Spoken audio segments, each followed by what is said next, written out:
അമ്മായി ഇത് ഞാനമ്മായി കലാപം വിളി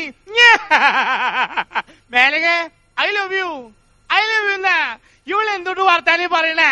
പട മേടിച്ച് പന്തലത്തിൽ നിന്നപ്പോ പന്തോളത്തിപ്പോ പന്തലത്തുനിന്ന് പണ്ടാറാണ്ട് പറഞ്ഞൂല. പിന്നെ മക്കളെ മ്യാമന്റെ പഴയ പാട്ട് കേട്ടിട്ടുണ്ടോ? ഇല്ല എന്ന് പറയെങ്കിലേ എനിക്ക് പാടാൻ പറ്റുള്ളൂ. കേട്ടിട്ടുണ്ടോ? ആർക്കും ഒരു വോൾട്ടേജ് ഇല്ലല്ലോ, ഇവിടെ കേൾക്കാൻ പറ്റില്ല. കേട്ടിട്ടുണ്ടോ? ആ ഇപ്പൊ വോൾട്ടേജ് ആക്രാന്തം കാണിക്കേണ്ട പാട്ട് പാടിത്തരാം. പക്ഷെ പാട്ട് പാടുമ്പോ ഒരു കണ്ടീഷൻ ഉണ്ട്.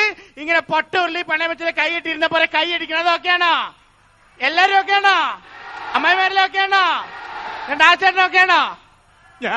പെൺപിള്ളാരെ വായിൽ നോക്കിയിരിക്കുക ചേട്ടോയ്. എല്ലാണ്ട് നോക്കി ഇല്ലാണ്ടാവണ്ട കേട്ടോ. ആ ചേച്ചിയുടെ ചിരി ഉണ്ടില്ലേ, മണിപ്പേഴ്സ് ഉറവായിരിയ. ചേച്ചിയെ ഐ ലവ് യു.